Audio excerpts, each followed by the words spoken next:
जिस दिन चालूंगा तो नरेंद्र मोदी की राजनीति समाप्त करा दूं। जिस आरएसएस और भारतीय जनता पार्टी की सरकार बनती थी उसका बीजारोपण जो है ममता बनर्जी के कार्यकाल में ही हो गए थे, क्योंकि ऐसी घटना एक बार महाराष्ट्र में बाला साहब ठाकरे ने की थी। 6 साल के लिए चुनाव आयोग ने बैन किया, क्योंकि तो चुनाव आयोग है वो भारतीय जनता पार्टी का पिट्ठू बना। अपने तमिलनाडु में कीचड़ को नहीं लाने दिए, क्योंकि कीचड़ आती तो भाजपा और जो है ज्ञानेश कुमार जीते हैं और हारी है बंगाल की जनता। एक तो मैं भाजपाइयों को ये कहना चाहता हूँ कि उनके झंडे में भी हरा रंग होता है। अगर वो रंग दे करके चलने लगेंगे तो भाजपाइयों को कल कई चीज खाने से मरहूम करना पड़ेगा। कि जो भी ममता बनर्जी सरकार की गलत नीतियां थी उनको लेकर भी भारतीय जनता पार्टी को मौका मिला। जो भाजपा है तो प्रधानमंत्री मोदी जी अपने ही संसदीय क्षेत्र में तमिल के लोगों को पैसे देकर के बुलाए थे और तमिल संगमम कराया था।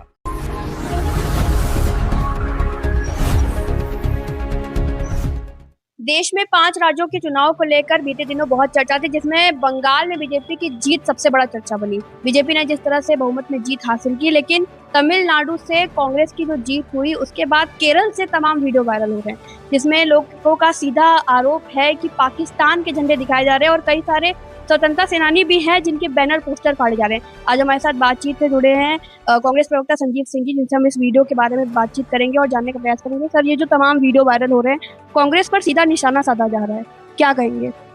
मुझे लगता है कि कांग्रेस पार्टी पे ये निशाना पहली बार नहीं साधा जा रहा है। दरअसल भारतीय जनता पार्टी जो आरएसएस की नफरत और हिंसा की विचारधारा से पुंसों पर पल्लवित होती है, वो इसकी सोच है। जिस केरला की जीत को वो नजरअंदाज कर रहे हैं। पहली बात कि आपने कहा 5 राज्यों के चुनाव हुए, क्या 5 राज्यों के अलावा जिन 4 राज्यों के और चुनाव हुए थे वो पाकिस्तान में आते थे क्या वहां पे भारत के नागरिक नहीं रहते क्या? तो इसलिए एक जो मैंने बार बार कहा कि जो गोदी मीडिया है एक नैरेटिव सेट करके चलाती है कि बंगाल का चुनाव, बंगाल का चुनाव। बंगाल के चुनाव के लिए मेरे पास केवल 3 पॉइंट्स हैं। जिस आरएसएस और भारतीय जनता पार्टी की सरकार बनती है उसका बीजारोपण जो है ममता बनर्जी के कार्यकाल में ही हुआ। इसलिए हुआ कि जो ममता बनर्जी जो 1996 में कांग्रेस को छोड़ करके गई, उसके बाद अटल बिहारी वाजपेयी की सरकार में केंद्रीय मंत्री बनी और उसके बाद वो सीपीएम से जब लड़ रही थी तो कांग्रेस की कार्यकर्ता हुआ करते थे, आरएसएस नहीं थी। वो लड़ते लड़ते जब मुख्यमंत्री बनती है तो वहीं बीजारोपण आरएसएस का होता है। 2011 में भारतीय जनता पार्टी जो 0 सीट पे आती है, 16 में भारतीय जनता पार्टी 3 सीट पे आती है, 21 में भारतीय जनता पार्टी 77 सीट पे आती है और फिर उसके बाद यहाँ एक तो ये था। और इसके अलावा एक और कारण ये है कि जो भी ममता बनर्जी सरकार की गलत नीतियां थी उनको लेकर भी भारतीय जनता पार्टी को वहां मौका मिला। गलत नीतियां ये थी कि कटमनी का मामला था, खनन माफिया हावी थे, संदेश खाली की घटना थी, मेडिकल कॉलेज की बेटी का रेप हुआ। ये तमाम ऐसी चीजें थी जहां पे भारतीय जनता पार्टी को आने का मौका दिया। और तीसरा सबसे मजबूत कारण ये था कि जो चुनाव आयोग है वो भारतीय जनता पार्टी का पिट्ठू बन करके 27 लाख लोगों के मताधिकार को छीन लिया गया और ये कह दिया बांग्लादेशी वोटर्स बताए जा रहे थे। बांग्लादेशी तो एक नहीं आए। जो सुप्रीम कोर्ट में ट्रिब्यूनल बना था वहां पे एक भी जो सरकार के लोग थे, चुनाव आयोग के लोग थे, एक बांग्लादेशी साबित नहीं करा पाए। आप उठा के देख लीजिएगा तो कहाँ गए बांग्लादेशी, यही तो सवाल उठता है। और 27 लाख लोग तो अपने थे ना, तब तो न्यायालय ने यह कहा ना सुप्रीम कोर्ट ने कि अगली बार दे लेंगे।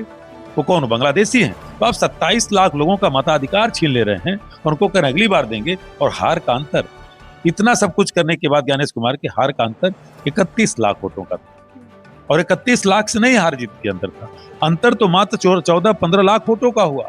वो 14-15 लाख वोट अगर भारतीय जनता पार्टी को न मिलते तो Bharatiya Janata party single largest party भी न बनती। बंगाल के लोगों में भी तो खुशी देखने को मिल रही है। बंगाल के लोगों, मैंने कहा ना कि बंगाल के लोगों में ममता बनर्जी की जो कुनीतियां थी उसको मैंने गिना, बार बार मैं नहीं गिनाना चाहता, लेकिन उससे बड़ा कारण ये सारी चीजें थी जो ममता बनर्जी की सत्ता उस अहंकार में भी थी। और पूरा काम ज्ञानेश कुमार ने किया है। इसलिए जो आज वहां परिणाम है वो ज्ञानेश कुमार जीते हैं और हारी है बंगाल की जनता। एक तो ये कारण था और उसके बाद तमाम उसके जितने भी मुझे लगता है कि समीक्षाएं हो रही, सब कुछ सामने आ रही है। वीडियो की बात कर रहे थे सर, केरला की बात कर रहे हैं। केरला के मुद्दे पर इसलिए कहना चाहता हूँ कि जो IML के झंडे की बात की जा रही है तो मैं भाजपाइयों को ये कहना चाहता हूँ कि उनके झंडे में भी हरा रंग आता है। अगर वो रंग दे करके चलने लगेंगे तो भाजपाइयों को कल कई चीज खाने से मरहूम करना पड़ेगा, कई हरी सब्जियां छोड़ देनी पड़ेगी। बनारस का लंगड़ा आम है, हरा आम छोड़ देना पड़ेगा। हरे रंग को देखकर चलेंगे तो बहुत चीजों के अंतर उनके घरों में और परिवारों में हरे रंग के कपड़े बहुत लोग पहनते हैं, हरा रंग छोड़ देना पड़ेगा। इसलिए जो वो एक उनके दिमाग में कीड़ा जमा हुआ है वो इंडियन मुस्लिम लीग है। उस इंडियन मुस्लिम लीग के साथ भाजपा के लोगों ने भी कई जगह मत लेकर के जो है चेयरमैन तक का महाराष्ट्र में वहां पे बनाने का काम किया है। इसलिए इन भाजपाइयों को मैं ये कहना चाहता हूं कि जो पाकिस्तान का झंडा दिखाते हो तो कल हिंदुस्तान के झंडे भी, तो तिरंगा अपना है, दुनिया के कई देश हैं, मैक्सिको है, हंगरी, तमाम ऐसे देश हैं जहां से आपका भी 3 रंग का झंडा मिलता है, उनके पास भी 3 रंग है, लेकिन उनके झंडे में थोड़ा सा परिवर्तन है। तो भाजपा तो सर खुल के कहती है कि हमें मुसलमानों के वोट की केवल जरूरत नहीं है जीत के लिए। हम बता रहे हैं भारतीय जनता पार्टी को कितनी जरूरत है कि पश्चिम बंगाल में वहां पे 70% हिंदू रहता है, ठीक है, वहां 70% की हालात क्या बनाई है हमने बता दिया आपको। उसके बाद आते हैं तमिलनाडु का भी चुनाव हुआ, 90% हिंदू तमिलनाडु में रहता है, और तमिलनाडु में चूंकि मैं history of art and culture का स्टूडेंट रहा हूँ, भारतीय संस्कृति में हिंदू धर्म के सबसे ज्यादा मंदिर और पौराणिक मंदिर और हमारे जो तीर्थस्थल है उस तमिलनाडु में आते हैं। भगवान श्री राम जब माता सीता को रावण से युद्ध करके लंका से लाने जा रहे थे तो वहीं रामेश्वरम में भगवान शिव की आराधना की। आज भी मंदिर है, लोग वहां जाते हैं पूजा करने। वहां पर भारतीय जनता पार्टी को बड़े मुश्किल से 1 सीट मात्र 700 वोटों से जीतने दिया। ये वो भाजपा है जो प्रधानमंत्री मोदी जी अपने ही संसदीय क्षेत्र में तमिल के लोगों को पैसे देकर के बुलाए थे और तमिल संगमम कराया था, लेकिन उन लोगों ने आस्था को अपनी जगह रखा और अपने तमिलनाडु में कीचड़ को नहीं लाने दिया, क्योंकि कीचड़ आती तो भाजपा आती। और वहां पर उतना ही नहीं, केरला में चले जाइए, केरला में 52% हिंदू रहते हैं, वहां पे क्या हुआ, वहां पे 18% ईसाई रहते हैं, वहां पे क्या हुआ, उसके बाद 26% वहां पे मुस्लिम्स रहते हैं। और जब हमारी सीटों का अंतर देखेंगे तो एकदम बराबर है, जितने हिंदू हैं उतने लगभग थोड़े मोड़े मुसलमान कम हैं, उतने ही थोड़े मोड़े ईसाई हैं। तो जब हम सेकुलर और डेमोक्रेटिक सोच के लोग हैं, इसलिए वो सरकार वहां पे जो जनता बना रही है, केरल के लोगों ने कीचड़ नहीं पसंद। आरोप तो लग रहे हैं कि जब पहलगाम पे आवाज उठानी होती है तो कांग्रेस आ जाती है, जब मूवी बनती है केरला स्टोरी जैसी तब कांग्रेस आ जाती है, लेकिन अब कांग्रेस चुप क्यों है?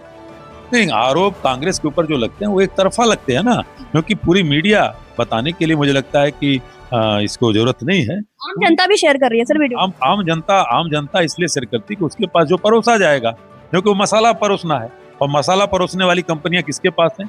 मैक्सिमम मीडिया तो अडानी की है, अंबानी की है, और अडानी अंबानी इस भारतीय जनता पार्टी के मोदी सरकार के दोनों बैसाखी हैं, वो चलाते हैं। वो आप क्या परोस रही हैं? अगर ये सारा सच रहता तो मैं तो कह रहा हूँ साउथ इंडिया में जिस तरह से भाजपा को नकारा कि नहीं नकारा, आज जिस तरह से पांडिचेरी का चुनाव आया, हमारे वोटिंग परसेंटेज बढ़े हैं, पांडिचेरी में बढ़े, भाजपा के वोट परसेंटेज घटे हैं। तो आप इस चीज को लेकर के चलेंगी तो निराशा होगी, इसलिए कि जो चीज दिखाने की बात हो रही है, मीडिया पेस्टिंग फाइल कब दिखाएगी, मीडिया गुजरात फाइल कब दिखाएगी, उस पर तो बैन लग जाता है।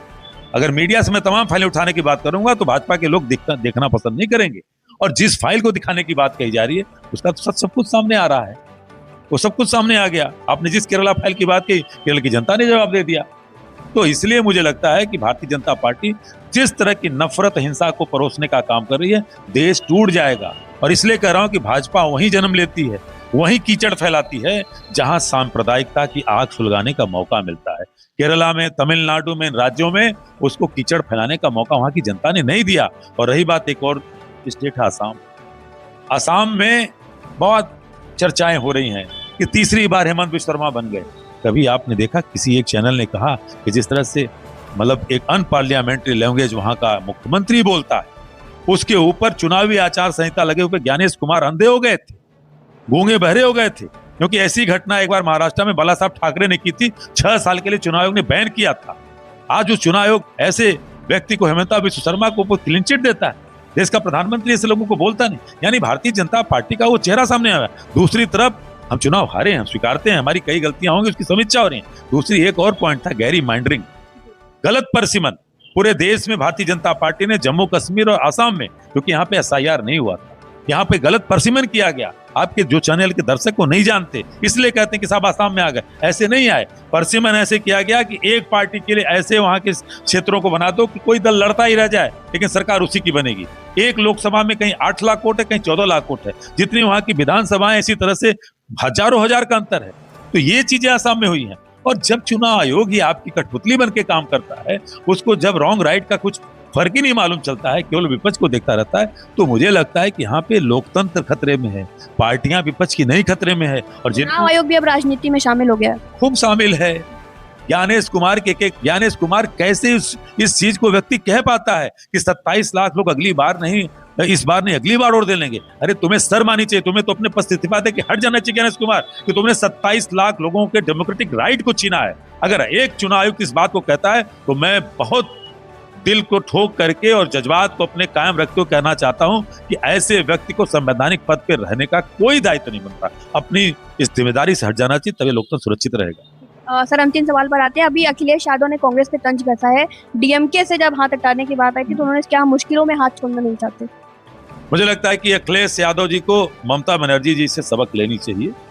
वो ममता बनर्जी जी जो पूरे चुनाव भर कांग्रेस पार्टी इंडिया गठबंधन का नाम नहीं लेती हैं और हारने के बाद तुरंत उन्होंने कहा कि मैं फ्री हो गई हूं, अब सोनिया गांधी जी, मल्लिकार्जुन खड़गे जी और राहुल गांधी जी के साथ इंडिया गठबंधन को मजबूत कराऊंगी, जो कोई कहने नहीं गया था। और इसलिए भी अगर ऐसी बात वो बोलते हैं तो भारतीय जनता पार्टी के साथ या सहयोग में जो दल रहे, शिवसेना को खाने का काम भारतीय जनता पार्टी ने किया, बीजू जनता दल को खाने का काम भारतीय जनता पार्टी ने किया, अकाली दल को खाने का काम भारतीय जनता पार्टी ने किया। और पहली बार मजाक का विषय बने नीतीश कुमार कि कोई मुख्यमंत्री इस बात को कहता है कि साहब मुख्यमंत्री बहुत दिन रह गए, हमें राज्यसभा जाने की दिक्कत हो रही, देर हो रही है, तो वहां पे जेडीयू को खाने का काम हो रहा है। तो ये भारतीय जनता पार्टी है जो क्षेत्रीय दलों को धीरे धीरे खाने का काम करेगी। और उत्तर प्रदेश की भी पार्टियां उसी में हैं। आज संजय निषाद का वो 6% आरक्षण कहाँ गया? आज वो जो अपना दल है उनका सीधे सीधे अपना दल का समर्पण हो गया। कहाँ गया अपना दल का जो अनुप्रिया पटेल जी का नारा था, मेरावादियों का? और वहीं पे एक जो व्यक्ति हैं बिन पेटी के लोटे हैं, कभी कहते थे कि चल सन्यासी मंदिर में कीर्तन गाएंगे, उसके बाद कहते थे दुनिया का सबसे झूठा कोई नेता है तो नरेंद्र मोदी, और आज कीर्तन गाने भाजपा में चले गए। ये लोग पिछड़ों के नाम पर राजनीति करते, पिछड़ों के नाम। नारियों के लिए एक बिल भी लेकर आए 27 चुनाव पे टारगेट करते हुए। नारी बंधन एक बिल आया है नारियों के सम्मान के लिए, जिसकी वजह से बंगाल में बहुत बड़ी जीत हासिल हुई है, ऐसा बीजेपी कह रही है। नारी बंधन ऐसा ही हो कि गाजियाबाद की जो महिला उपाध्यक्ष है बता रही है कि हमारे अध्यक्ष क्या करते हैं। एक और जिला था, शायद फतेहपुर था है, वहाँ की एक महिला ने कैसे बताया, मिसेस तिवारी थी, कि मुझे क्या प्रलोभन दिया हमारे अध्यक्ष ने। नारी बंधन पे ये लोग बात करते हैं उसी तरह लगते हैं जैसे डाकू गब्बर सिंह रामायण की बात करने लगे, उसी तरह लगते हैं। इसलिए मुझे ज्यादा बात करने में पैसा डालेगा ये बिल? बिल्कुल डालेगा। अगर नरेंद्र मोदी जी की सरकार की महिला आरक्षण की नीयत साफ होती तो हमारे नेता माननीय राहुल गांधी जी ने कहा 23 में जब 20 सितंबर 2023 को ये नारी बंधन बिल पास हुआ था सर्वसम्मति से 452 वोटों से, तभी कहा कि मोदी जी अगले साल लोकसभा का चुनाव है, इन 443 सीटों 543 सीटों पे आप 33% आरक्षण तुरंत दीजिए। देना चाहिए था ना। अरे भाई उन्होंने कहा कि पहले जो है जनगणना होगी, फिर उसके बाद कहा कि परिसीमन होगा, और उसी समय कहा था हमारे नेता ने कहा था कि जाति जनगणना हो तो कैसा भी अर्बन नक्सल है। और जब देश पुलवामा पे आतंकवादियों की बात, पहलगाम पे आतंकियों के मारने की बात कर रहा था तो 30 अप्रैल 2025 को देश की सरकार ने कहा कि अब जाति जनगणना होगी। देश चाह रहा है कि पहलगाम में हमारे 26 लोग जो मारे गए उन आतंकियों को कैसे मारा जाए, पाकिस्तान को कैसे निस्तानाबूद किया जाए, पाकिस्तान ऑक्युपाइड कश्मीर को कैसे लिया जाए, तो इस देश के प्रधानमंत्री को सीज फायर करने की आवश्यकता नहीं पड़ती है। डोनाल्ड ट्रंप कराता है और तब से बार बार कहते हो, ये तक कहता है कि जिस दिन चालूंगा नरेंद्र मोदी की राजनीति समाप्त करा दूंगा। यहाँ तक कहता है कि इंडिया जस्ट लाइक होल, कि नरक की तरह है। हमारे देश का प्रधानमंत्री चुप है, तो कितनी बातें आप कहलवाएंगे? अगर देश की अस्मिता की बात आती है तो मोदी जी चुप हो जाते हैं, भाजपा के प्रवक्ता चुप हो जाते हैं, गोदी मीडिया सवाल नहीं उठाती। आज जरूरत इस बात की है कि इस देश का लोकतंत्र संविधान अगर जिंदा रखना है तो आपकी मीडिया को भी ईमानदार बनना पड़ेगा, नहीं तो वो दिन दूर नहीं है कि आप लोग हम लोग के पास आओगे तो कहोगे कि हाँ देर हो गई, हम लोग को आपका साथ देना चाहिए। बहुत बहुत धन्यवाद। तो हमारे साथ कांग्रेस प्रवक्ता संजीव सिंह जुड़े हुए थे, जिनसे तमाम मुद्दों पर बातचीत की। द वॉइस इंडिया के लिए मैं तनिष्का।